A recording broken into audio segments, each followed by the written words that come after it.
تنفس محاور كاتي مرت الخبار سلكم فتيه عبد زي سقيلة عبد بحزايو على زي جلسو سقي ما زيتكو بدز السدوا سلكم فتيه عبد زي سقيلة عبد بحزايو على زي جلسو سقي ما زيتكو بدز السدوا سلكم رئاي سلكم زسارب كم حاسبكم يا خمس خون ما نقربكم مسمر دوت حسبي سلكم رئايو سلكم زسارب كم حاسبكم يا خمس خون ما نقربكم مسمر دوت حسبي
ترخبني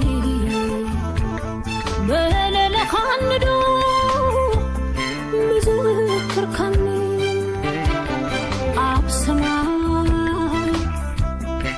ترخبني بلا لخندو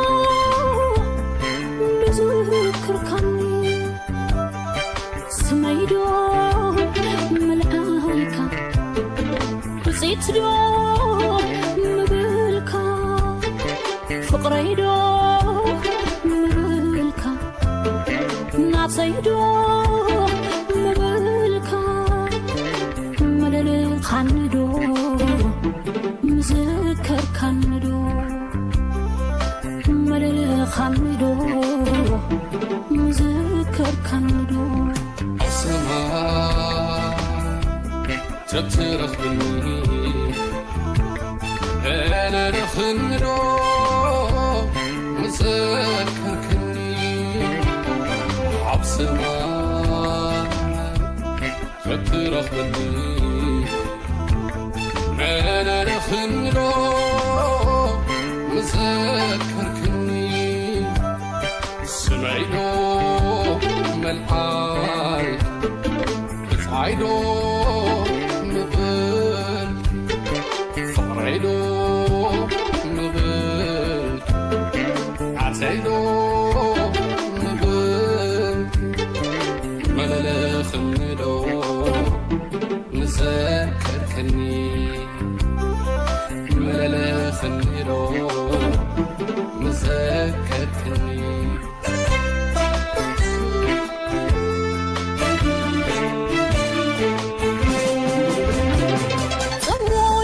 حقوس صمق نفسي روي عيب فقرهن قتل بزلو تحقوس ما أدخا قنشي من كان حسيبو حدا حجة منشي تقرب بدبي بروحق بمعدو جزيت دهنداني نقلب القندو نابو قنصن عتيو نحد سوقنا عبمت كل راخب حدير اندابلنا قبوت تفتيما نابزو جرحنايو تذكر دو تخون حلفنايو رزبتي وعنطا كنا بعشلكي دوان حرار صوت عمد تقتليتي سيلا فقر حزبي حتى زلزبلكي عبد زيتن فقري فكر ساعتكي يذكرك وين مثلومك عالقنة كزح سينا كفري بسيتي ادمخي قبرني ماموني تنفاسي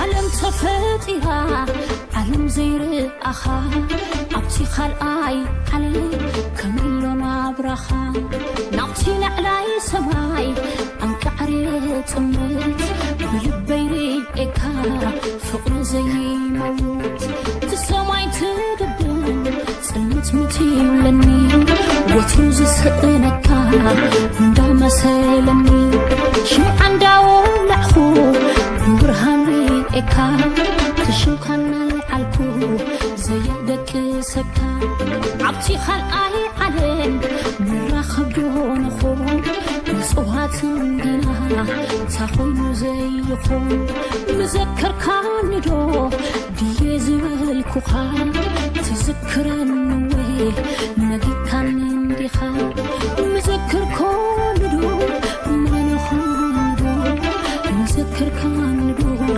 من خان دو مذكر كان دو من خان مذكر كان دو من خان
ትግራይ ባዕላት ትገልጽ ሰበይ ነብርን ታሪክ ነባሪ ቃል ገዛኑ ሕያው ተዘካሪ ትዚልኒ ኩሉ ዝነበረ ቀልበይ ኸድም ኣብ ኣቶም ሰፈረ ኣቲ ሊሎ ሊሎ ሊለ ሊሎሞ መልእኽቲ ጽሕለይ ናብተጋሉ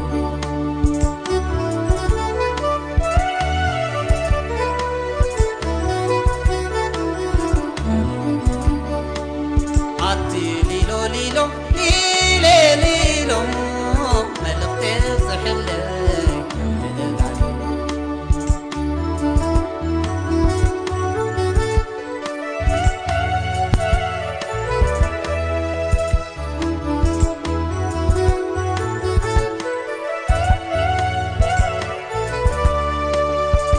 ኣይከኣልኩን ዓብይን ንኸብደይ ኣይከኣልኩን ዓብይን ንኸብደይ ዘአኪረዮም ሎም ኣዕርፍተይ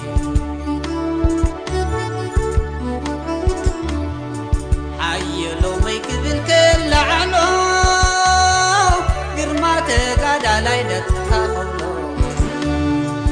ኣርበኛታት ወርቅታት ደደቢት ውላድ ኣብራኽ ዝላና የካሉ አንድ ሕቆን ዝኻ እንደ ህዝበይ ጥሜት ዕርቃን ካኣለ ይጸገመ ዕቑባ ኾንካ ሓብሒብካ ንኹሉ ብሳላኻ መሳነት ሓሲቡ እወ ሓሊፍናዮ ውረድ ለይብልና ረህዋ ሰላም እዩ ወናይ ስዋኣትና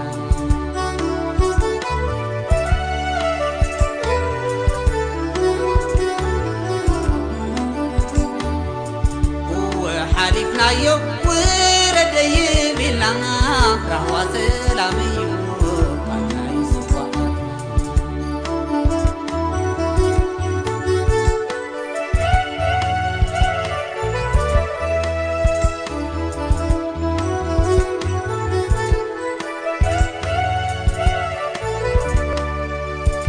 ኣይከኣልኩን ዓብይን ንኸብደይ ኣይከኣልኩን ዓብይን ንኸብደይ ዘአኪረዮም ክሶተይ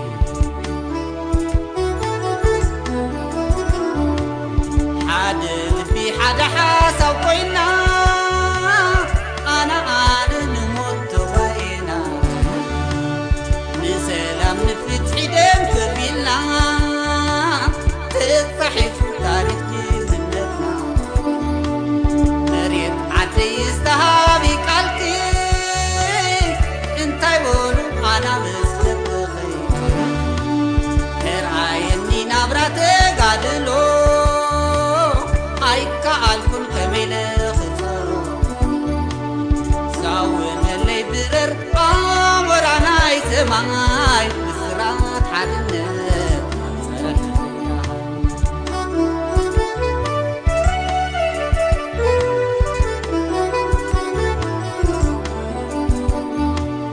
ሳውነለይ ብረር ኣሞራናይ ሰማይ ብስራት ሓድነት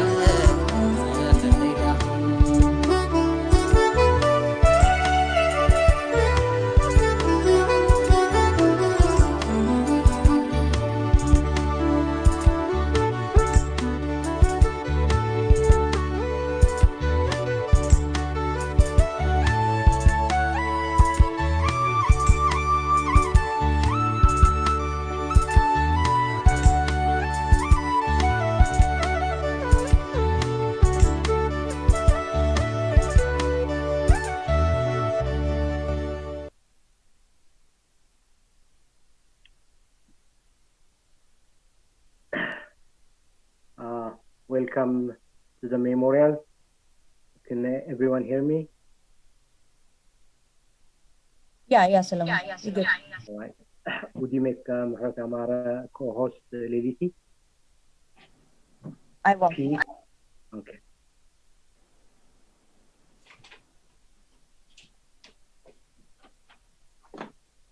Wonderful. sorry for the glitch. We had some technical glitch. Oh, all right. We will be starting soon, very soon. Sorry for the delay. We'll be starting very soon with introductions. And I'm going to introduce first Muharat, who is going to do the MC and introduce some of the our folks who will be paying tribute. So Muharat, go ahead.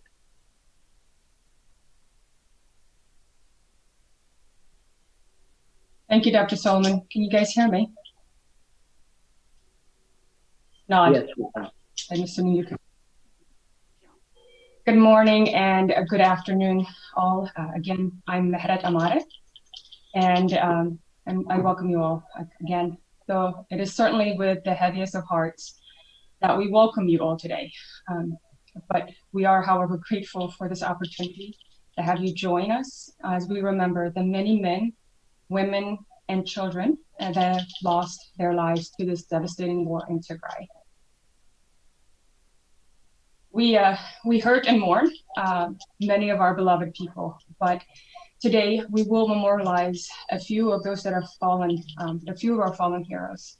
And that includes Ambassador C.M. Meskun, Aite Abai Zahaye, Aite Smellash Wodesalasse, Wezero Ganesh Mellis, Aite Secretary Getachew, and Aite Zarai Askaram.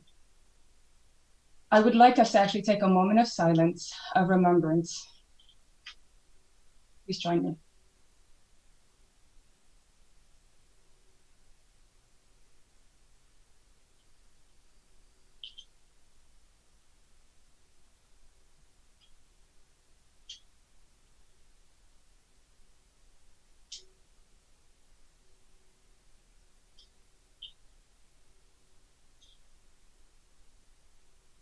Thank you, guys. Before we begin with the program, I just would like to bring your attention to the order of service, so that way we are aware of and tracking. And so we will start first with a video tribute, opening remarks, as well as followed by additional remarks from friends and former colleagues of our fallen heroes. And then we're going to end with closing remarks from Dr. Solomon. So with that, I'm going to pass the virtual mic to Dr. Solomon to introduce, actually, I'd like to first pass it on to our first, which is the video tribute.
Thank you.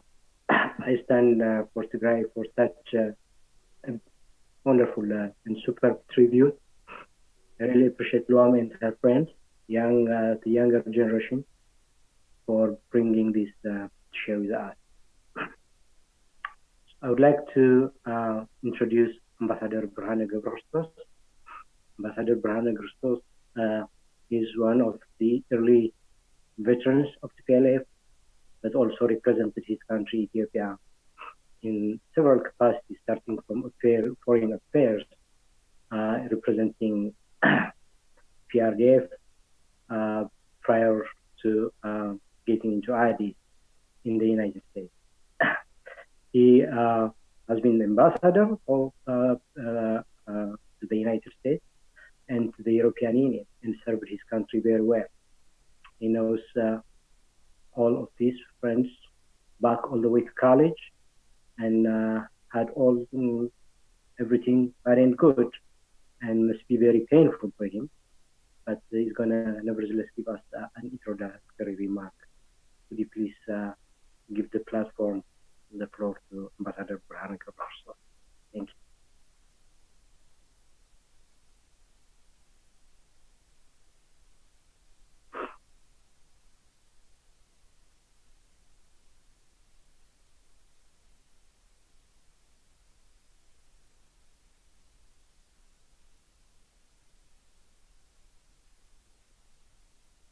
Ambassador Birhane.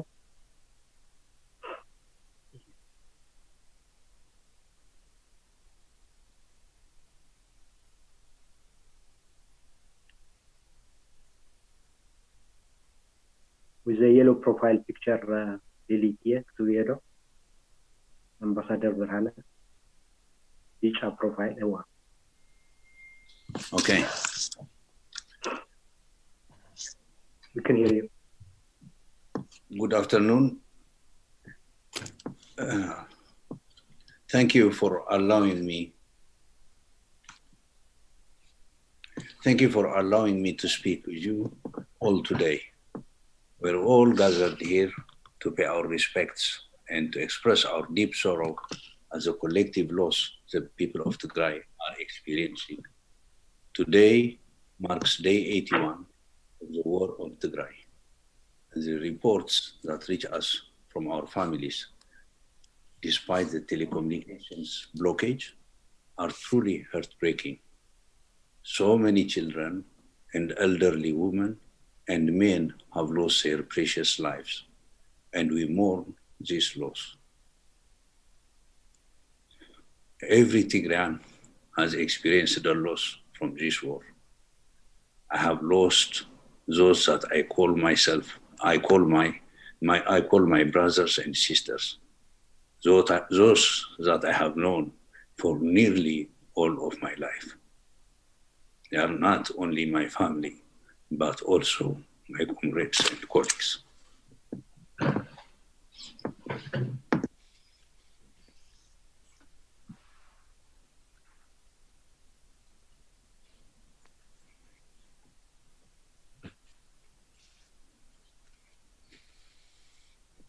I made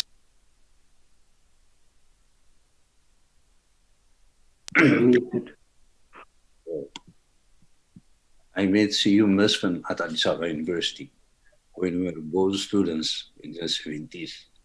CU was active in the Ethiopian student movement. He was committed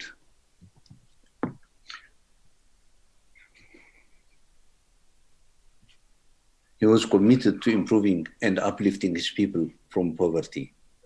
CU engaged in active discussions on campus about the obstacles and progress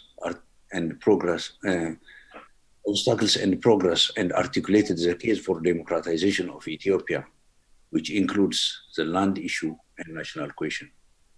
CU was my senior at the university, and so we knew each other and attended meetings together. It was when we were both in the TPLF that we got to know and became close friends and comrades. In 1979, we started working together in the same department, the Department of Foreign Relations, where we were both assigned to work in diplomacy. Siyum was the first person to be assigned foreign relations within the TPLF in 1976. He led the department until the fall of the Derg in 1991. Siyum then served as the Ethiopian foreign minister for 20 years, the longest serving foreign minister for Ethiopia. Ethiopia gained international recognition while Siyum led the foreign ministry. He effectively led diplomatic efforts that resulted in Ethiopia having a positive relationship with our neighbors. It's to be remembered that Ethiopia's relationship with our neighbors were a bit rough until 1991. But Siyum helped build trust and worked towards the peace and stability of the region. As Ethiopia became a linchpin of peace and stability in the region and the African continent, Ethiopia's standing rose on international stage. Siyum also worked to elevate the relationship between Ethiopia and the United States, Europe, China, and Russia, working with all nations and powers from 1979 until his days. We have worked together. Siyum had both vision and skill in implementation, which made him a seasoned diplomat. But most admirably, he fought selflessly for his people and nation for all his life. I also met Abai Tsahaye when we were both students at Addis Ababa University, at Haile Selassie University at that time. Abai Tsahaye was an active member and leader in the Ethiopian student movement, serving as a member of Congress within the student movement, as well as editor of The Struggle, a leading student journal of the movement. Abai Tsahaye and Siyum were founding members of the TPLF. Amongst the founding members of the TPLF, Abai was incredibly well-read, articulate, and a visionary leader that was capable, knowledgeable, and full of wisdom. Abai served as chairman of the TPLF in the 1980s and also as a Minister of Federal Affairs and head of Ethiopian Policy Study and Research Center, where he contributed greatly to policy formulation and strategic vision, which was essential for development of Ethiopia. Asmelash Welde Selassie, also known Abai Nabso, and I met in the field during the revolution. Abai Nabso was extremely committed to the people and sharp-minded, rising through the ranks to reach the highest levels of the party, becoming an executive committee member of the TPLF. Abai Nabso lived a life devoted to the people. While it is known that he lost his sight during the revolution, some might not know how he lost his hand during the Ethiopian-Eritrean War in 1988. Soon after Eritrea dropped bombs in Mekelle, Abai Nabso rushed to the school that was hit to help the children that were traumatized, to offer his support. It was while he was visiting them that there was a second round of airstrikes. It was then that he lost his hand. Abai Nabso, Asmelash, was brave and wise and fully committed to actions and in heart to his people. He served as a chief whip in the Ethiopian parliament, where he engaged with political parties, including political opposition parties, working to create dialogue and broaden the political space in Ethiopia. While we were close, it was many years after the armed struggle that we learned we were cousins. These three, Siyum Mesfin, Abai Tsahaye, and Abai Nabso, were together when they were brutally murdered in cold blood. I also want to remember Zerais Godo. I know him since elementary school in Mekelle. And we reconnected in university during the student movement. And we joined the field around the same time. There I became a member of the TPLF leadership in 1971. He also took part in many areas of work after liberation and the defeat of the Derg, serving as a mayor of Mekelle, administrator of Raya Azovo zone, and was Director General of the Ethiopia Radio and Television Agency, amongst many other roles. Alganish Mellas was a heroic fighter during the revolution who married equally heroic Major General Hayelo Maraya.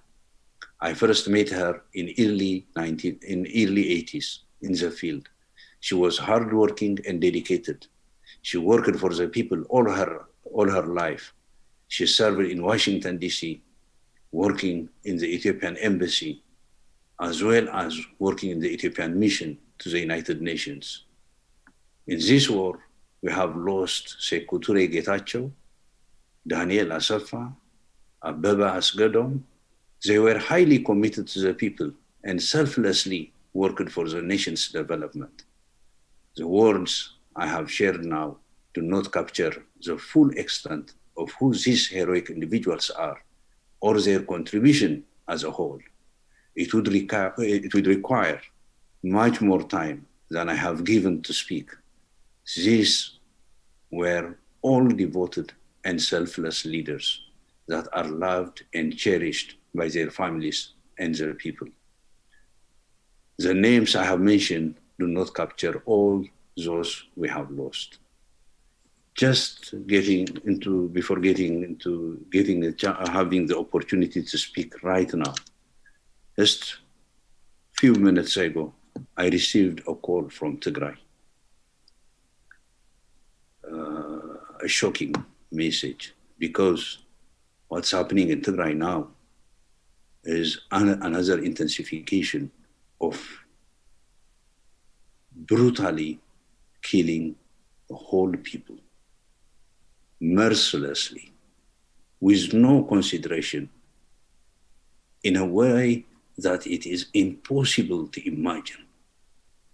They are killing so many civilians everywhere. The Eritrean forces are killing, wiping out people everywhere.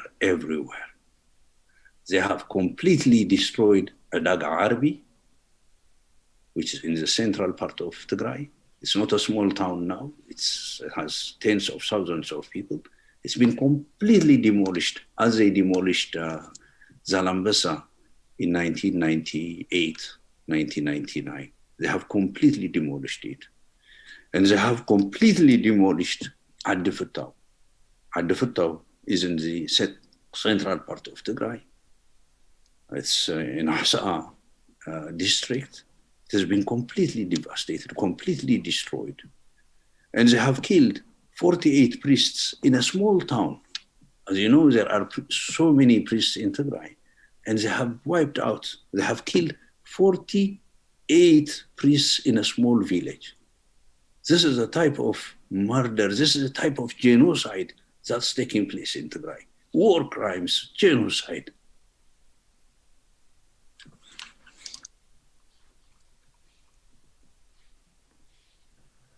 Those in Tigray that have lost their precious life resisting the invading forces are our martyrs, and they will never be forgotten.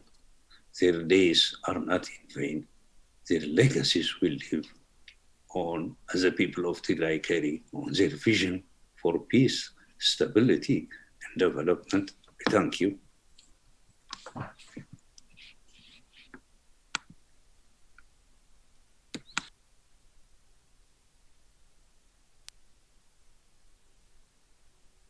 Thank you, Ambassador Berhane. I'm going to now still pass it on to Dr. Solomon to introduce our next speaker, who will be also paying tribute for foreign colleagues.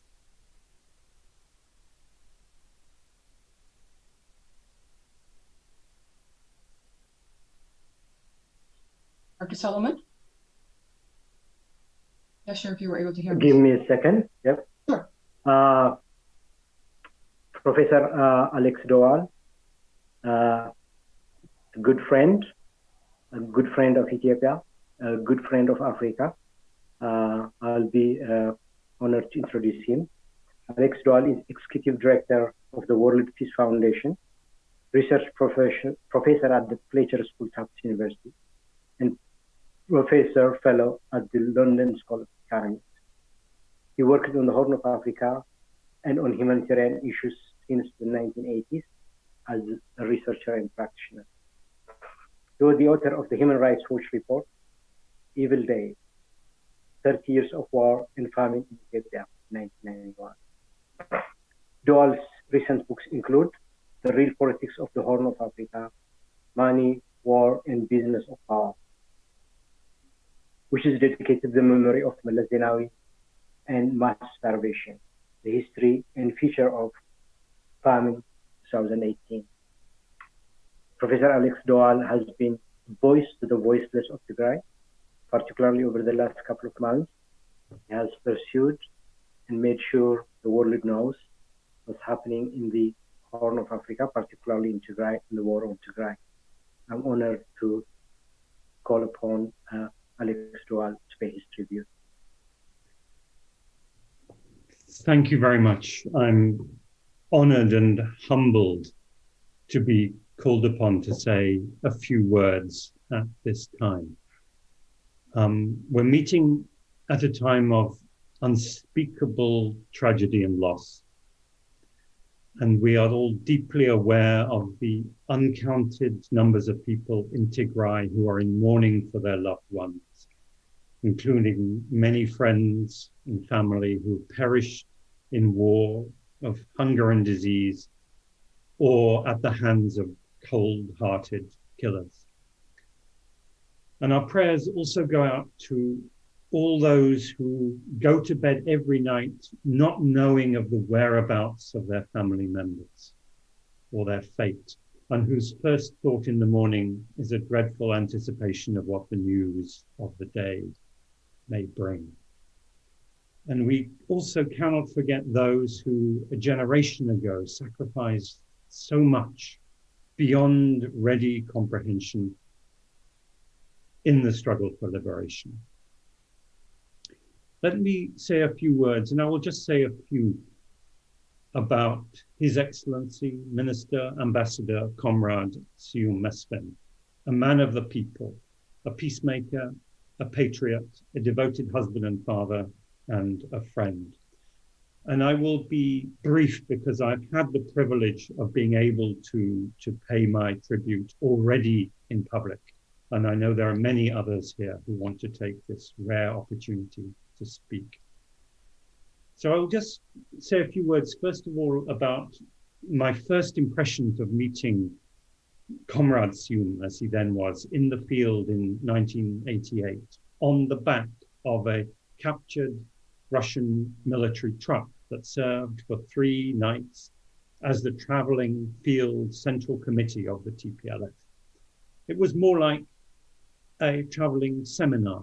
We discussed revolutionary politics, we discussed world events, rural development, conservation, ecology, and how the TPLF would treat those other Ethiopians whom it had captured. And under the shade of trees during the day, sheltering from the relentless bombardment of the Ethiopian Air Force, we would continue those discussions. This was a remarkable revolutionary generation, principled, brave, selfless, ready to make enormous sacrifices, who spent the best years of their life risking every day not knowing whether they would see the following day, living at night and spending the day in caves. And I recall going to the town of Hausien at that time, 1988, and speaking to the survivors of that massacre, who told me about how the smoke and dust kicked up by the bombardment of the Air Force made the midday as dark as night. And all those who have a sense of history in Ethiopia know that what the role of the leadership of the TPLF, including Comrade Siyum, and how crucial it was to bring Ethiopia out of those days and years of darkness into the modern era. I remember Siyum as a man always ready to argue, to discuss, but with a core of principle that one could never shake. He was a humble man. He never claimed glory or honors for himself. Although when his achievements are stacked up, he achieved more for peace over the course of his time in office than any other senior Ethiopian before or since. And he never once sought out adulation or international prizes. I'll tell just one little anecdote, which is after taking power in 1991, one of the protocol challenges was the need for marching bands in Addis Ababa to welcome visiting heads of state. And the EPRDF fighters refused point blank to dress up in costumes, to play brass instruments, to march in step. And Siyum, then foreign minister, was tasked with explaining that being a state required playing by some of those rules. And so some of the old guard from the old regime, from that old army, had to be brought back to play those roles, to perform those duties. And he performed this with his characteristic good humor, he explained this. Siyum was immensely personable. He always had good humor. His door was always open. He was, I think, adored by his staff. He cared for their families. He always asked for them. He even cared for his adversaries, for those whom the EPRDF had defeated. My other particular anecdote I want to recall is meeting him in his office and he insisting that I go and visit the defeated, incarcerated senior officials from the Derg, who were at that time in a dormitory at the university, with 2 guards on the gate, not to prevent them escaping, but to prevent the ordinary people breaking in and attacking them. Because he said, without a hint of bitterness, we have to put this history of revenge, of annihilation behind us. We must lay the past to rest. We will not annihilate our adversaries. We will turn the page. We will make sure they face justice. I could speak at length about the achievements of Minister Siyum in the Foreign Ministry, about the principles that he carried forward and the new principles he enunciated, putting poverty reduction at the center of Ethiopia's, not only its developmental policy, but its foreign policy. So much of the foreign policy that he constructed was in order to safeguard those economic achievements. The Grand Ethiopian Renaissance Dam, for example, was not only an enterprise to develop the nation, but also a foreign policy enterprise to ensure that Ethiopia's rivals in the region would be kept at bay. And it's hard to recall, as Ambassador Bahane has reminded us, but 30 years ago, Ethiopia was a pariah state. It did not have full diplomatic representation from the United States, among others. Its leaders were reviled. And Ambassador Minister Siyum did an enormous amount of work to make Ethiopia proud, to rehabilitate Ethiopia's reputation. But this was not, as the foreign policy white paper of 2002 says, this was not jingoism on an empty stomach. This was the true pride of a country that was pulling itself up, that could be truly proud of its achievements. Siyum was personable. He was soft-spoken, but he could be passionate and angry. And few of those who were there will forget his angry speech after the attempted assassination of Hosni Mubarak in 1995, when he blamed the Sudanese correctly for sponsoring terrorism in the region. And others have been on the receiving end of his acerbic anger when they have recklessly or foolishly upended some of his key policies. such as maintaining a proper balance and distance from Egypt and the other states of the Arab world. Overturning some of the principles of the Pax Africana that he, in the greatest tradition of Ethiopian statesmen, had labored so hard to build. As I mentioned, I had the privilege of being able to publish a simple tribute to Seyum about a week ago, the sort of tribute that should have poured in from around the world. So let me only say one more thing, which is that it is small solace that after I published that, many individuals in governments in the region, in Africa and around the world, contacted me personally to say that I had spoken words that they wish they could have spoken on behalf of their governments in their official capacities, but could not do so. And indeed, I also had such messages from within Ethiopia, from within the government. Seyum was a great man, a peacemaker, a patriot, and Ethiopia owes him a great deal. And I trust that in due course, all Ethiopians will have the opportunity to recognize and honor him in the way that we are seeking to do today. I thank you.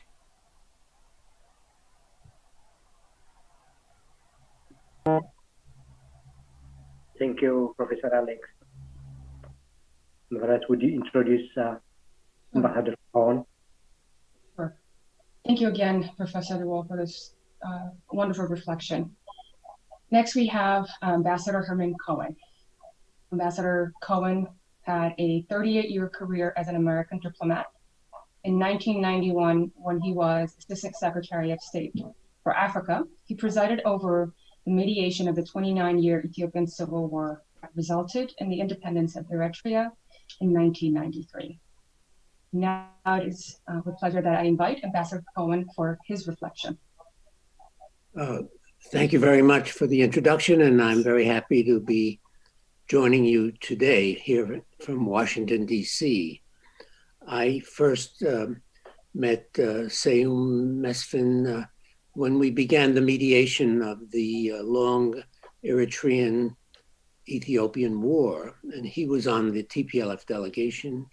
We met in various places, including Washington, D.C., and it was a very difficult negotiation because at the outset we found that the Derg delegation was really not serious, and they were trying to play for time and to replace the Soviets who had told them they were going to stop assisting them, and they were looking for substitutes. But during the talks, we found that Seyum Mesfin was always available for constructive suggestions in which direction we should go.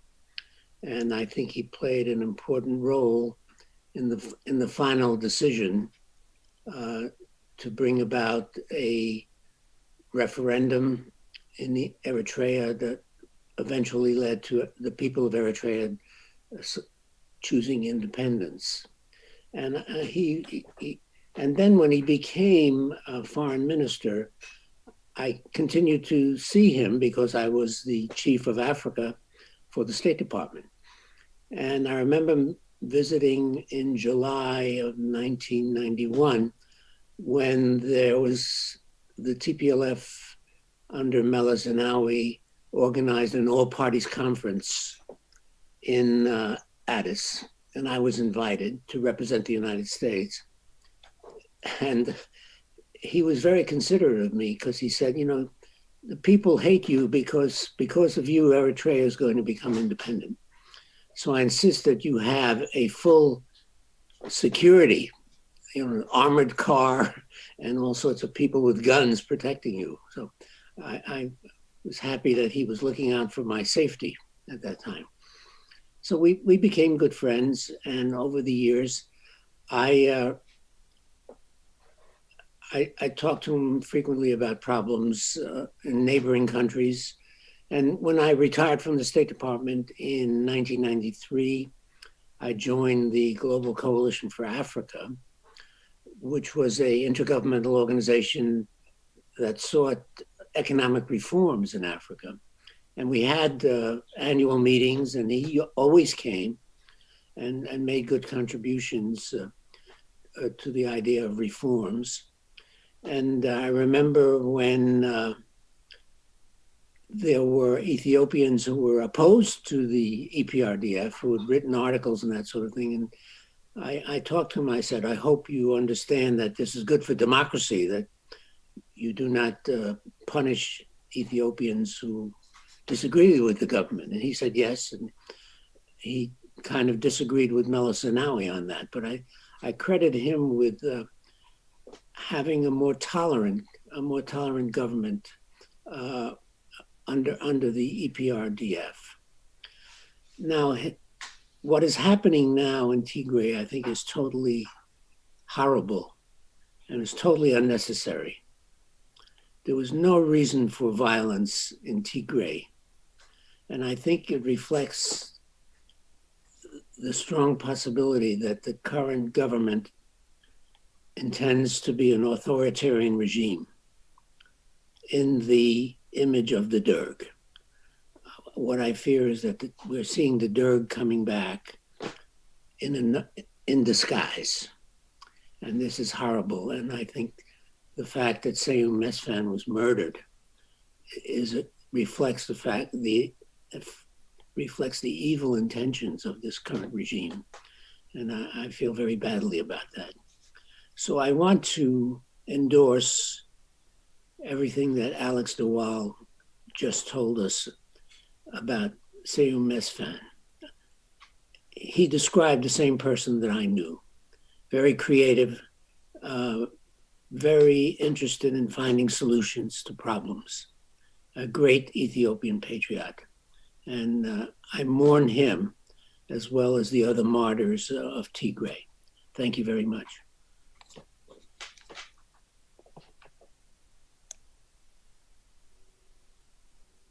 Thank you very much, Ambassador Cohen, for your reflection and insightful words as well.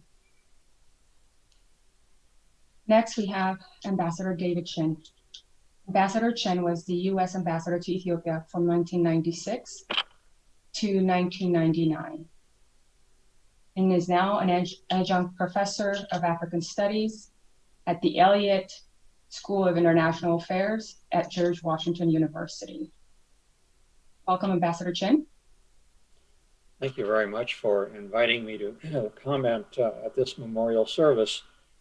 I promise that my remarks will be brief. I wish to extend my condolences to all who have died or been killed in Ethiopia since the outbreak of ethnic violence in recent months. In this connection, Seyum Mesfan is one of those individuals who was Minister of Foreign Affairs during my time as ambassador to Ethiopia from 1996 through 1999. This was another challenging time for Ethiopia with the outbreak of war with Eritrea. But let me turn to the present and the future for a moment.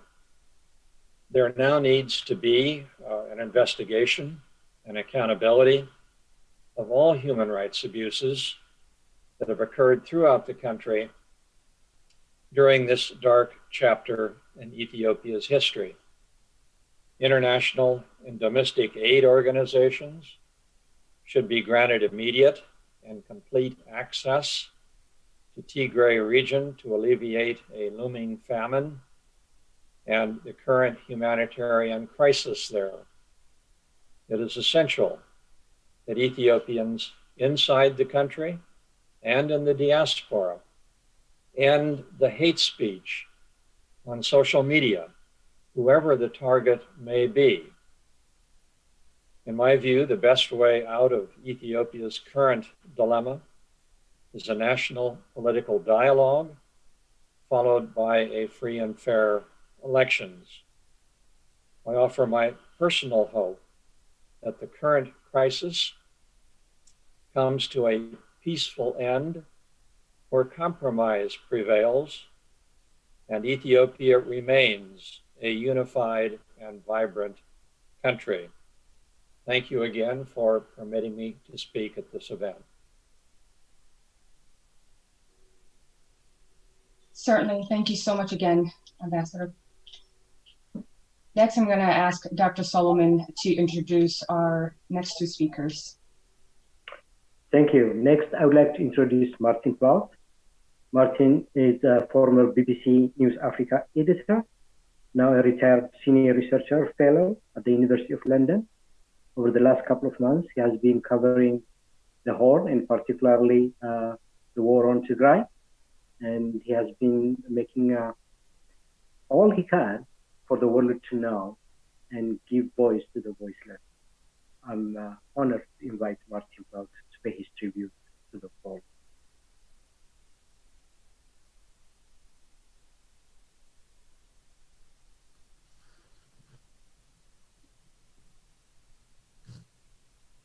DDT, would you?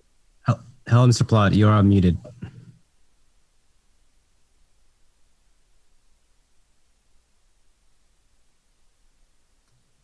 Mr. Plaut, you need to unmute. Sorry.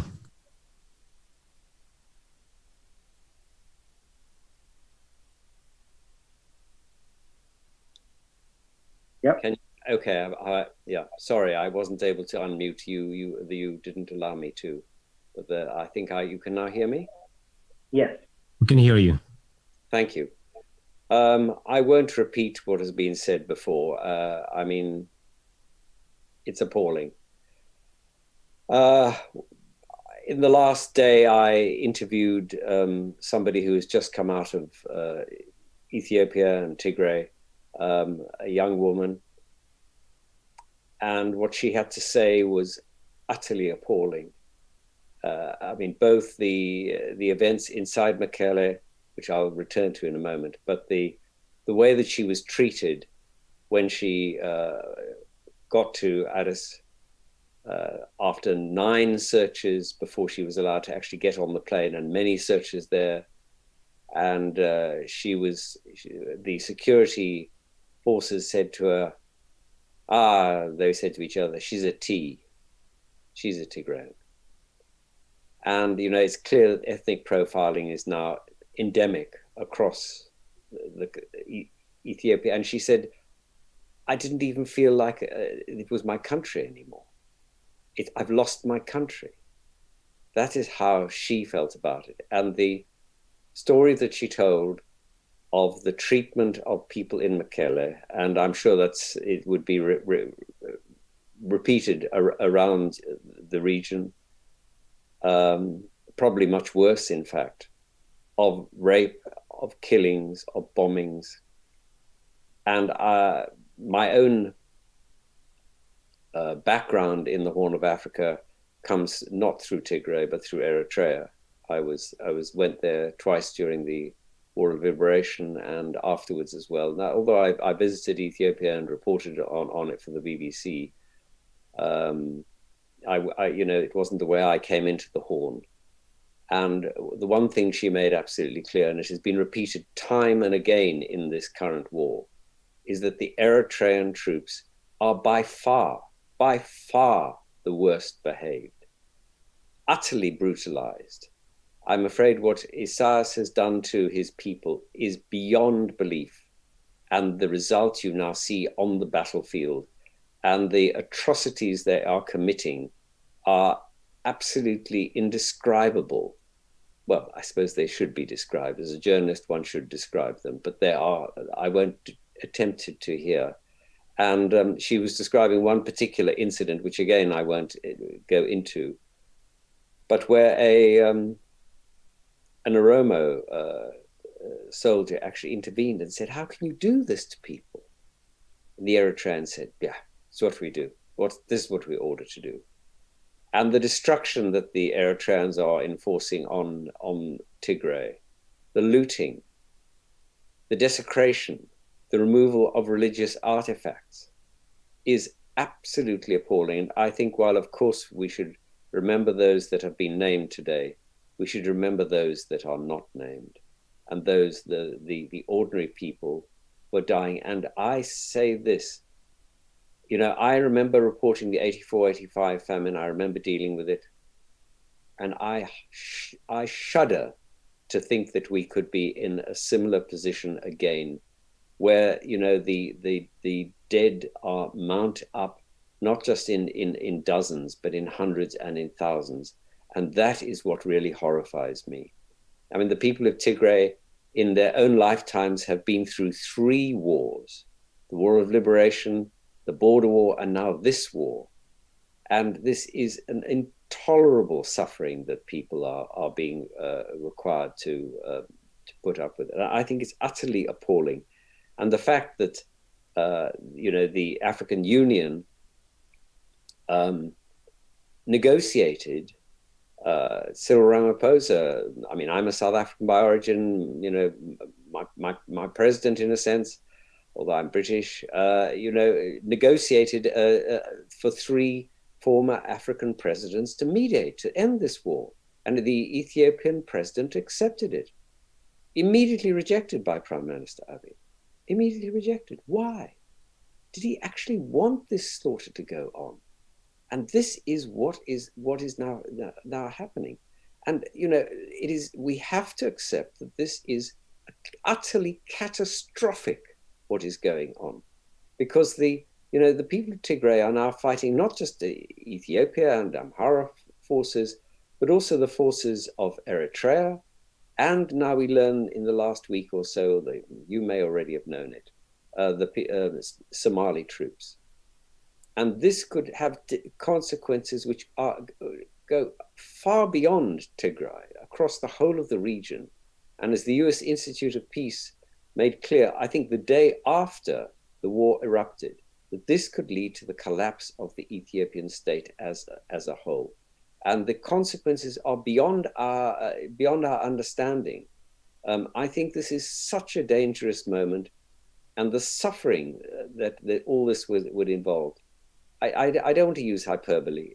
We all know what is at stake. I'm afraid the people that we commemorate today are just tragically the down payment on what your people will suffer.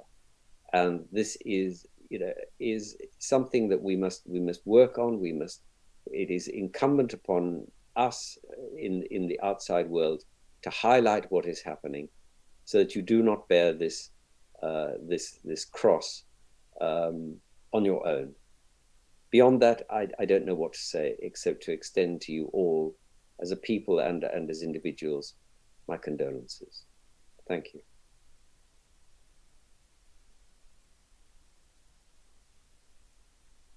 Thank you, Martin. Thank you for the message. I hope the world hears clear and loud. Next, I would like to introduce Dr. Fiona Meehan. Dr. Fiona worked with the Relief Society of Tigray in the TPLF in the 1980s on cross-border operations, and then TPLF Foreign Relations Office. Following the coming to power of EPRDF, she worked for 12 years with the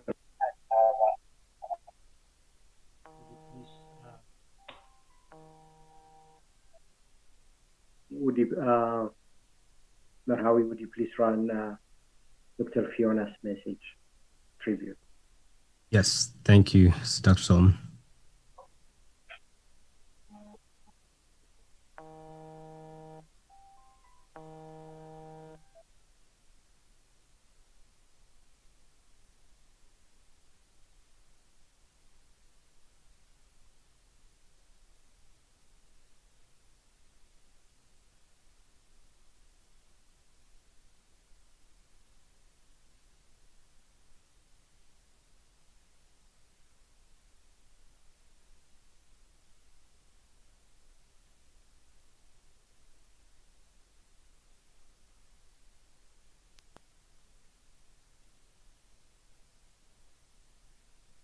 All, thank you very much for the opportunity to speak, to be present and to speak at this event.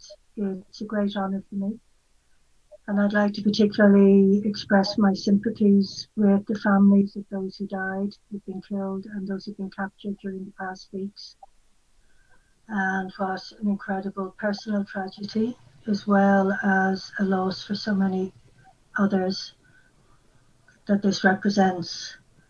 My name's Fiona Meehan. I became involved with Tigray and the TPLF, first working in London in the 1980s. working on the cross-border operation from Sudan into Tigray with the Tigray Support Committee, and then later working for the Foreign Affairs Bureau with Stu Mesfin as my boss.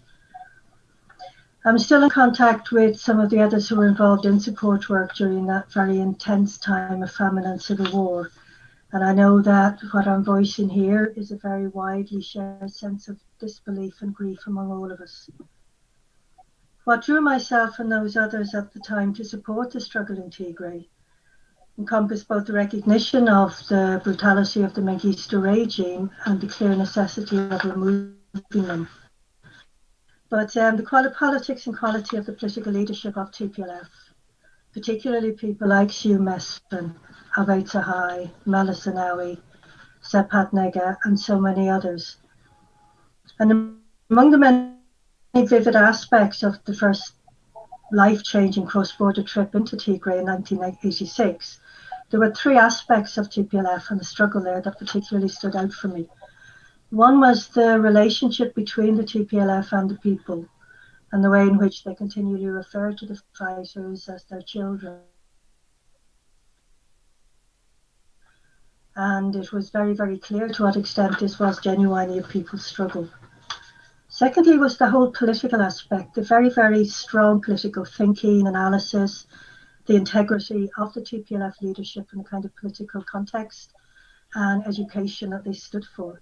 I've never before or since had the same level of intense, really stimulating and really thought-provoking political discussions that I had during those periods cross-border. And another aspect which particularly struck me was the continual process of evaluation, of building consensus, of changing political ideas or policies where that became necessary. A particular aspect too was the way in which their enemies were being treated and the prisoners of war. And this was reflected time and time again, talking to people who would explain very clearly how prisoners had to be treated with kindness and respect because the war wasn't their fault. It was the responsibility of their leaders. This generosity and political understanding has been notably absent in the conduct of federal military and Eritrean forces during this current conflict. The last time I met with you and others was in February last at the 45th anniversary of the TPLF at the celebrations in Mekelle. The threat of conflict was already hovering over Tigray by then, but I don't think any of us expected the scale or ferocity of the military offensive which was launched in November. We certainly did not anticipate that we would be gathering like this less than a year later to mourn the loss of Stu Mesfin, Abay Tsahai, and other friends and comrades, including some of the best political thinkers and strategists of their generation. In Stu particularly, the world has lost a talented and inspirational statesman and diplomat. We're here today to honour and grieve for those fallen leaders and their families, comrades and friends. But I would also like to remember and honour here today those whose names we don't know. The fighters who gave their lives trying to protect Stu and others. Those who've died defending the people of Tigray during these past few months, fighters and civilians. And especially to consider the people of Tigray who have yet again been portrayed by a government which should be protecting them and who are instead facing hunger, displacement and unimaginable losses in a most brutal, senseless, unnecessary and totally unjustifiable war. A war that not only seeks to destroy Tigray, but in doing so threatens the disintegration of Ethiopia and the stability and security of the whole Horn of Africa region. So rest in peace, comrades. You can never be replaced, but rest assured that others carry on where you left off. Thank you. Thank you. So,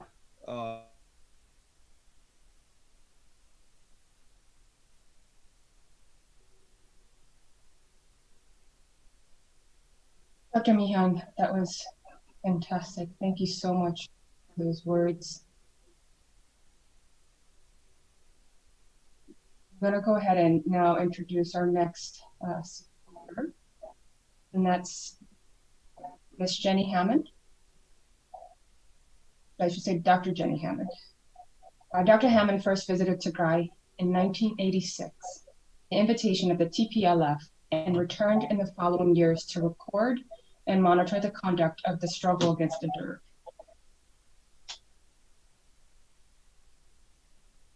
Some of this information went into 2 books published in the 1990s. Sweeter Than Honey, Testimonies of Tigrayan Women, and Fire from the Ashes, Personal Account of the Revolution in Tigray. In the 1990s, long periods. Sorry about that, we'll mute when not speaking. In the 1990s, she spent long periods living in the Tigrayan countryside and used her experience and her findings for a PhD presented to the Oxford University in 2000.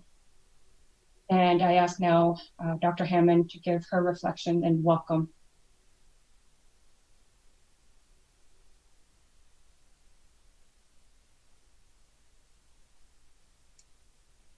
Can you hear me? Yes, we can. Thank you. Welcome. Well, thank you. Thank you so much for giving me a slot to talk about Sium and talk about all the other people whom, along with him, we are mourning today. And I don't want to dwell on that because that has been said so heartfelt, such a heartfelt way by other speakers before me. In 1986, I went first into Tigray, and of course it was cut off from the rest of Ethiopia under the dictator Mengistu at that point. So the only way there was via Sudan and the regular night convoy into Western Tigray, at that time the base area of the TPLF. One of the first places I visited was the mountain stronghold where the Central Committee of TPLF were concealed from the daytime oversight of Derg plains. It was there that I first met Sium, who was celebrating being back in the field with Jamaica. And I'm sure Jamaica is a very familiar name to you as well. Even then, he was engaged in foreign affairs. He invited me to join them. And that was my first introduction to some of the early history of the TPLF, and also to Suwa. I remember Sium remarking, for people who perhaps aren't from Tigray, Suwa is the local beer, homemade in people's cottages. I remember Sium remarking, the best thing about coming to the field is the freedom to speak our thoughts, to say what we like. That is not possible in the West. From there, I spent more than 2 months traveling around Western Tigray, learning about the founding and development of the TPLF, its aims and ideals, and the nature of the struggle against the Derg. Sium was energetic and principled, warm, friendly, and I considered him a friend. But the most important aspect of his life was his dedicated struggle to improve the lives of the poorest in Tigray and Ethiopia. He was one of the original group of Tigrayan students fired by the injustices of feudalism and the cruelties of the Red Terror to flee into the wildest and least populated parts of the countryside, to plan, to work out how they could turn around the lives of the peasant farmers, impoverished under the feudals, who every year would appropriate the major part of their harvest. And of course, over time, the objectives of the struggle changed as the conditions of the Tigrayan people changed. Today, we are mourning the loss of Siyum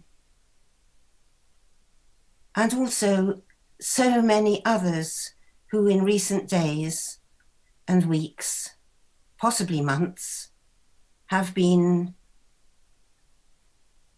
destroyed by the, whatever, I don't know, the self-aggrandizement of Abiy Ahmed. But we are also celebrating those personal qualities of Siyum which are inseparable from the movement of which he was a part. And in these very dark days, we have to remember this massive contribution over several decades.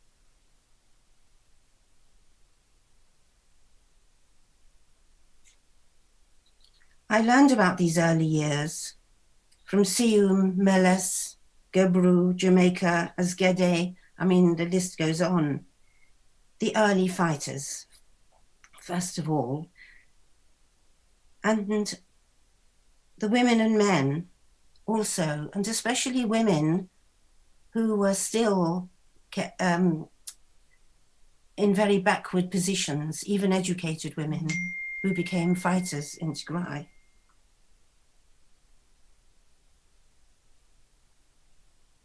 But also from long hours of conversations with farmers whose lives were gradually changed for the better by the common struggle. And with women who for the first time were allowed to plough, to own land, to address gatherings, to become fighters.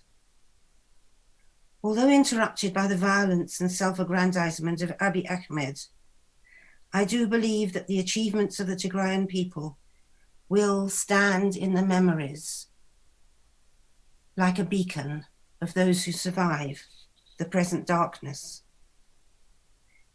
This is Siyum's legacy too. A part of that legacy is the concern with fairness and justice. In later travels in Tigray during the war, I visited field hospitals. And a very strong memory is conversations with the wounded prisoners of war who were accommodated among wounded fighters. When they recovered, after 3 months or so political education, they were given 3 choices: to stay in Tigray, to join the TPLF as fighters, or to return home to their families in other parts of Ethiopia. And most of them wanted to see their mothers again, in fact.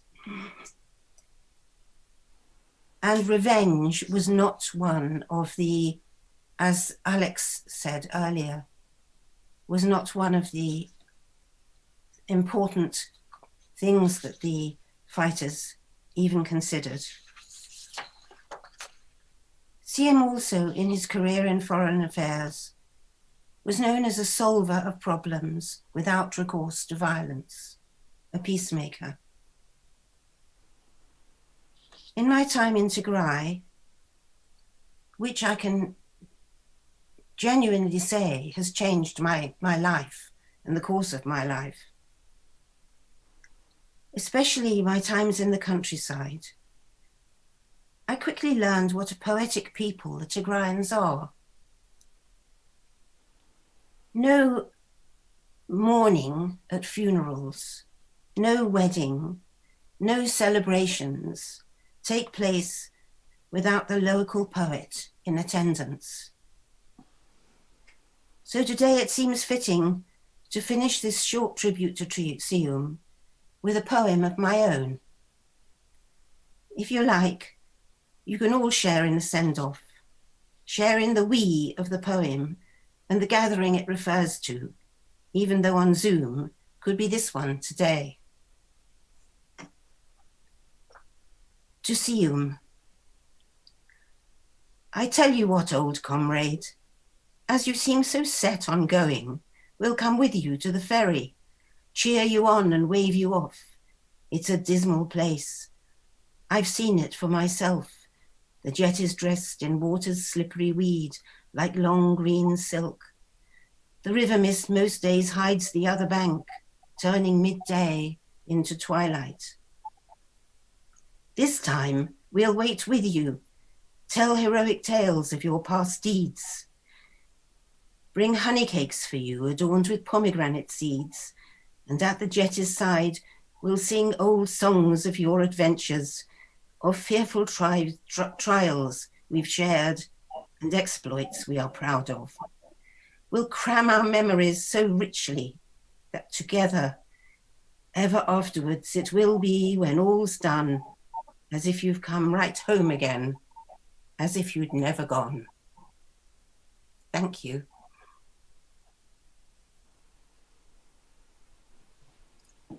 Oh, Dr. Hammond, thank you. Thank you so much.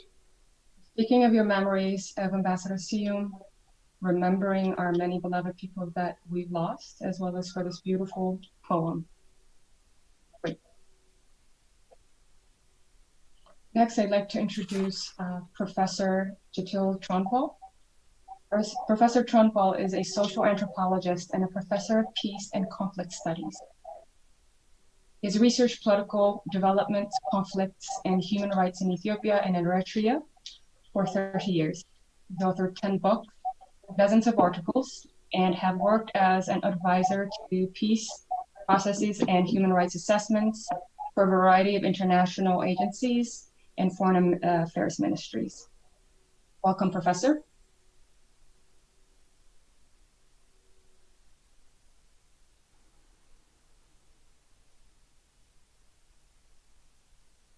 We'll have a video to play for him. So give me a second, please. Thank you.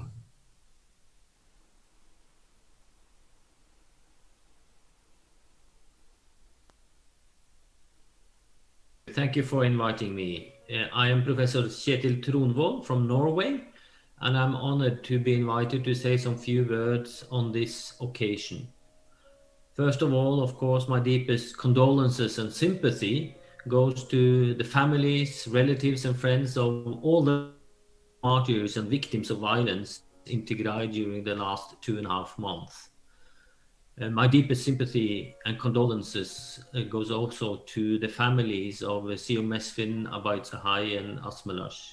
All the people I have known and knew and talked to, most recently in September last year in Mekelle. My relationship are particularly related to Siyum Mesfin and his work, as I am an international researcher on Ethiopia, and his tenure as a foreign minister for years made him a natural contact point, so to say. It goes back in particularly to the 1998-2000 war, when I frequently visited the Minister of Foreign Affairs in Addis Ababa to seek out statements and interviews with the political leadership on the conflict with Eritrea. Since then, we have interacted on and off, and then last time in September in Mekelle. Through our interactions of many years, and at often times there were rather critical encounters I had with him when I challenged his government's policies and practices in Ethiopia. Siyum was always a statesman and a diplomat, accepting me, talking to me, and defending his country's position on whatever issue I also raised a criticism. He was a strong representative and voice of Ethiopia on the international arena. Until the last, Siyum sought to mitigate the conflict he and all of us saw coming. Discussing at length with him during a private dinner in Mekelle in September, Siyum presented various ideas and plans on how Ethiopia could move forward for the crisis to come, and how peace again could be established in Ethiopia. And he wanted to hear my critical comments on his ideas and the plans he entertained. Always open to input and experiences and reflections from outsiders. In that regard, I think Siyum Mesfin represents a generation of TPLF fighters who were and are determined to pursue their cause and objectives, always in pursuit of knowledge and always defending their rights and the objectives of the people they do represent, be that the Ethiopian level or now more recently at Tigray level. The pursuit of knowledge was always very, very up front and center in regards to Siyum Mesfin and his generations of TPLF. And they also accepted myself. And they welcomed it at many opportunities. I deeply respect that. The fact that one can have differences of opinion and one can be critical to policies, but you are still welcomed and they are still engaging with those differences of opinion. And what can you learn from it? What does it represent? It's puzzling to me, I think, that the violence are recurring at so frequent intervals and at such a horrendous level. I think it should make all of us more determined than ever before to fight for humanity, to stand for humanity, and to stand for that whoever is the victim of all of us, that it shouldn't be segregated into that victim belongs to that group, so I don't need to care about it. Any people killed in Ethiopia today is a loss to all of Ethiopia. That's right. And I see that sentiment is not coming to the surface sufficiently enough. And I think that's very saddening. With him, Ethiopia and Tigray have lost one of their best diplomats and one of their most cherished statements on the international arena. May he rest in peace together with the other martyrs of Tigray these days.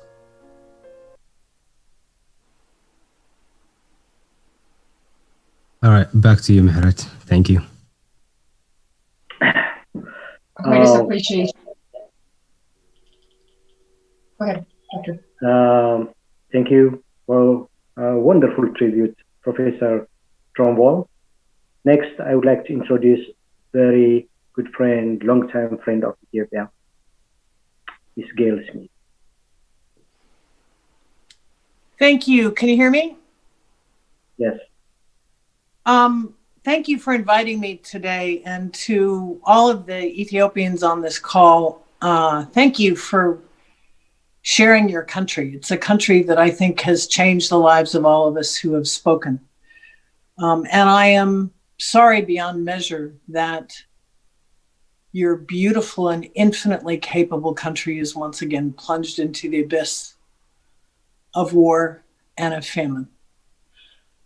I do believe that the world is starting, albeit late, to pay attention, that the light will be shown on what is happening, and that ultimately justice will prevail. But it breaks my heart, as it does yours, that so many suffer so much. And I just want to say a couple of things about this man named Siyum Mesfin, who I met in 1980. And as you can probably calculate, that means I was 7 at the time when I met him. He was, as Berhane noted, the head of the Foreign Affairs Committee in Khartoum. And he was balding even then, but he had a big bush of hair and wore a pale yellow jacket. And he was very serious, in a good way, but he was very serious. And as I commenced to make my first trip into Tigray, which was 6 months long and by foot, Siyum gave me a briefing in advance. What he didn't tell me until I returned was that they had decided that I should also serve as a bit of a guinea pig to figure out how they could deal with foreign visitors and journalists.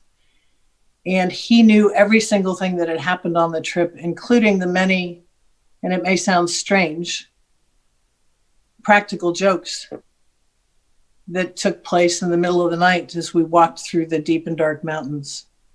And I learned about a beautiful country and a war and a famine.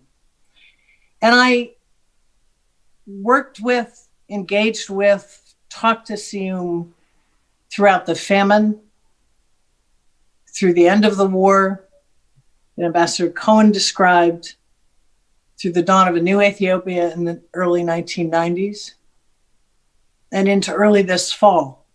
One of the times, there was a bit of a strange encounter because we had met many years previously. He was the foreign minister and I found myself in government.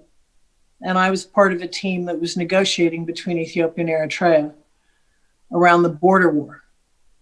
Again, Siyum was very serious. He was frank, he engaged absolutely, but he stood his ground. But always in Siyum, there was that small bit of humor, of personal engagement that gives all of us life. So what he used to do, when Tony Lake, who was the lead envoy for the United States, would start a meeting, and if Siyum knew that it was going to be a tough negotiation, he would always ask Tony to speak into this ear. Why? Siyum had a hearing problem and he could hear through one ear but not the other. And he always took Tony to the ear through which he couldn't hear first before he'd let him to the one that could hear. I talked to Siyum and saw Siyum a lot in the last many years. And I think what I saw was the evolution of a man who had gone from being a fighter to a foreign affairs representative to an extraordinary foreign minister and a diplomat. And as he grew older, he reflected a lot. He thought about his own role.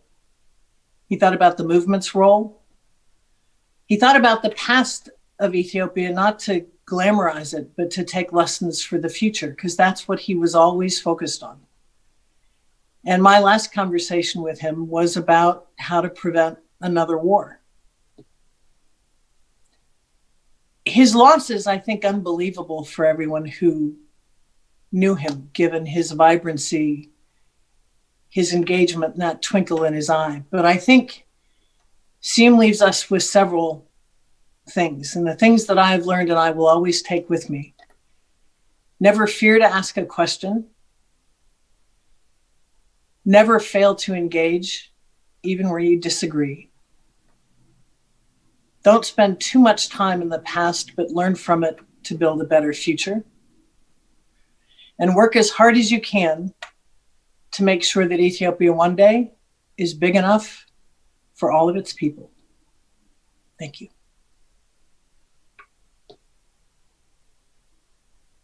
Thank you, Gail, for such a wonderful tribute.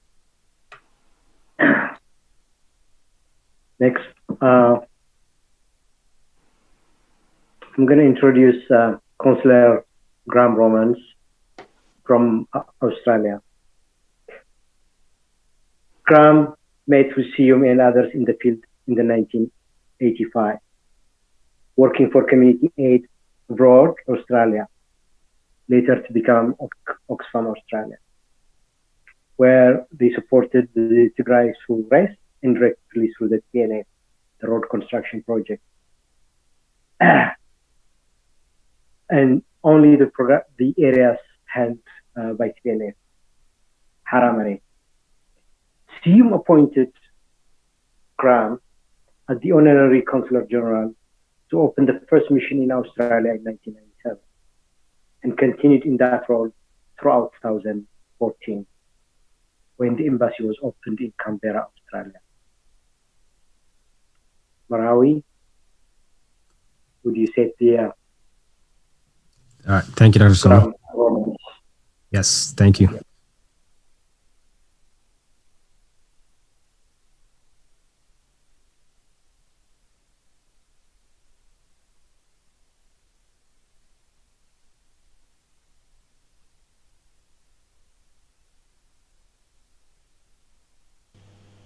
I'm sure that most of us would agree that Siem would have been one of the most worthy recipients of a Nobel Peace Prize ever. He was a man whose overriding values were justice, not retribution, and a conviction that a common humanity could be forged by firstly recognising individual differences and cultures, a recognition of the principle that self-determination was the foundation for peace, security, welfare and unity. These were the beliefs that during his year in the bush during the struggle until 1991 and during his 19 years as Foreign Minister were his drivers of change and the foundation of an Ethiopian constitution which would offer the best chance of uniting a country which had been racked by feudalism and then dictatorship, both of which imposed a single view of who an Ethiopian should be. It drove his work for peaceful and just solutions in South Sudan and in Somalia. His critical work in the progressive development of the African Union broke down the silos, creating barriers between African nations. I first met Siem in January 1986 in my role on the Ethiopian desk at Community Aid Abroad, Australia. CAA had chosen to focus all of its effort in those famine-stressed years in the liberated areas of Tigray, working with REST, the Relief Society of Tigray. Siem was my first guide across the border into liberated Tigray from Kasla in Sudan. We travelled together for some days, moving at night and resting during the day. I could not believe that this humble figure in shorts and plastic sandals would have already known so much about the politics of Asia and the Pacific and Australia's role as a middle-level power in the region. He wanted to know more about Australia's role in controlling the economy in Fiji and what role Australia played in the Association of Southeast Asian Nations. It was then that he reminded me of the importance of the international radio services as a way of staying in touch with world affairs. Today we add the internet to those communications, ripped from us by the invading armies. With his knowledge and experience, Siem was the ideal candidate to head up the TPLF Foreign Relations Bureau and ultimately become Ethiopia's Foreign Minister in 1991. CAA's work with REST led to a very close association and friendship with some wonderful people in the TPLF. Sepat, Tedros Hagos, Abadi Zemo among them. Every person associated with REST and the TPLF impressed me with their humility and their commitment to the struggle. Most of all, the commitment and friendship of ordinary Tigrayans and the fighters made me and many other foreigners who had similar experiences want to see a successful and peaceful outcome from the struggle. Under the leadership of Melis and Siem and later on many others, always fueled by the strength of the people of Tigray, almost 30 years of peace and development saw Tigray make enormous strides in the welfare of its people and saw Ethiopia become one of the fastest growing economies in the world. The expansion in health, education, telecommunications and power supply and food security is almost unrivaled in Africa. I was privileged to have Siem ask me to open a resident mission for Ethiopia in Australia as Honorary Consul General. I was honoured to serve for the next 17 years from the consulate in Melbourne. He was always keen for feedback about opportunities for Ethiopia and Australia and for news of the community here. On my annual visits to the Foreign Ministry in Addis Ababa, I was impressed by the way that Siem employed staff irrespective of ethnic or historical background, chosen only for their skills and potential contribution to the work of the ministry. His door was always open for a chat and for a bund. He never failed to ask about my family and to welcome them on a visit. He lived modestly, and his meals at home were simple, traditional Ethiopian meals. He was deeply proud of his heritage as a Tigrayan and as an Ethiopian. Sion Mesfin continued to spread the Ethiopian and African message of hope throughout every channel and forum available to him. He was respected worldwide. His imprisonment would have been an inconvenience to the current regime in Ethiopia and would have focused great attention on the genocide being perpetrated on the people of Tigray. With his assassination, he paid the ultimate price. The attack on the people of Tigray in 1985, using a combination of famine and starvation, bombs and massacres as weapons of war, was not the first attack on the people of Tigray in recent times, and sadly the events of recent days has proved that it was not the last. Today, of course, we remember other comrades who have fallen, Abai Sahai and Asmales Walder Selassie. They join a list of thousands who have paid the ultimate price for simply being Tagaru. Their deaths must be investigated internationally, and the regime must be brought to account. Their killing is part of a pattern of systematic targeting of Tigrayans aimed at the elimination of a whole ethnic group. It is nothing short of the genocide practiced by Mengistu Haile Mariam and by Isaias Afwerki inside Eritrea and inside Tigray today. It must stop now before we have to pay the ultimate price. Goodbye, dear friends. We will remember you as the struggle continues, and the struggle is won. Thank you. Back to you, Meharet or Dr. Solomon. Thank you. Thank you to our many guests, speakers who paid their tribute, and attendees.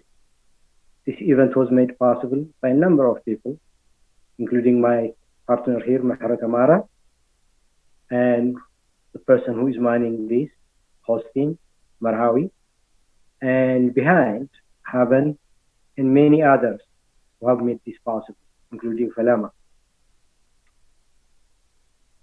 This organization and this presentation pales the stature, public service, and the lifelong cause they advanced for the fallen heroes, the community leaders, and the young and old who fall into the war on Tigray. But since we are outside Tigray, outside Ethiopia, for now this is what we can master. Hopefully there will be a day where we would have a time we will celebrate the life and the service and the legacy they left us behind. The fallen have dedicated their lives to the service of their country and its citizens. They will be remembered not only through the institutional and historical legacies they have built and left behind, but also in our hearts and in our memories. We should take comfort in that they are now at peace. I would like to quote from Genesis, the Old Testament. Behold, I am with you and will watch over you wherever you go, and will bring you back to this land. I will not leave you until I have done what I have promised. Genesis 28:15. May peace reign in Tigray and beyond. I wish everyone all the peace. This brings the end of our service today. We will have Marhawi present us again the video from I Stand with Tigray, who I should again thank, which is about 2 minutes, and that will be the end of our service, English service.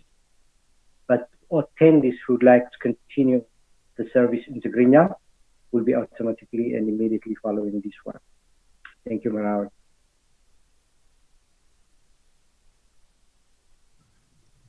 Thank you, Dr. Solomon. We'll play that video in a second. Thank you.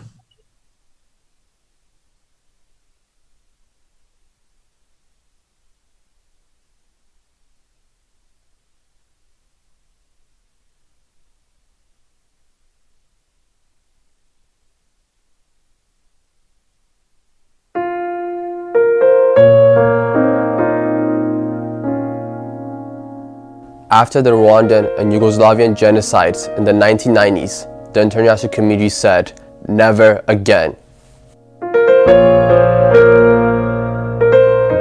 We, the Tigrayan diaspora, have created this video in hopes of the world seeing the current conflict in Ethiopia clearly for what it is: a premeditated and relentless war on Tigray and a genocide on its people. This is a call to the international community to intervene and to stop this genocide from continuing before it is too late. The Tigray region, located in northern Ethiopia and bordering Eritrea, is self-administered by its own regional government that is separate and independent from the central government of Ethiopia, currently run by Prime Minister Abiy Ahmed. On November 4th, 2020, Abiy Ahmed, the Prime Minister of Ethiopia, declared war on the Tigray regional state government, behind the claim that the TPLF attacked the federal military base for artillery. On the same day, the Prime Minister cut all form of telecommunication and internet access the entire region. As the war intensified between the Ethiopian federal government forces and the Tigray regional forces, Abiy Ahmed announced on state-owned media that he would airstrike Tigray. The international community's silence to this dictatorial announcement was and continues to be deafening. Abiy Ahmed is not orchestrating this genocide alone.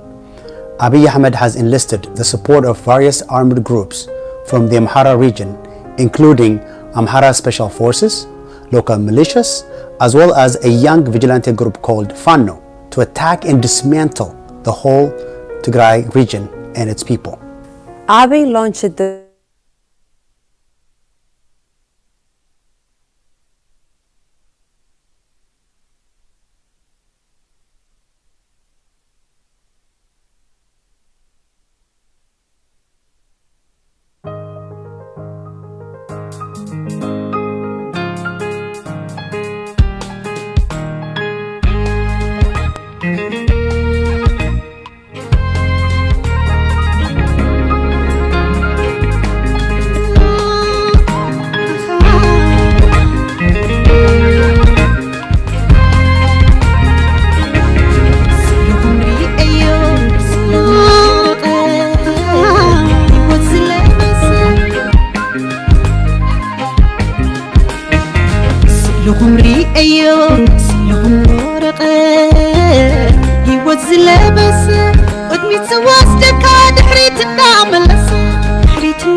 አያታትኩም ከይትጠሉ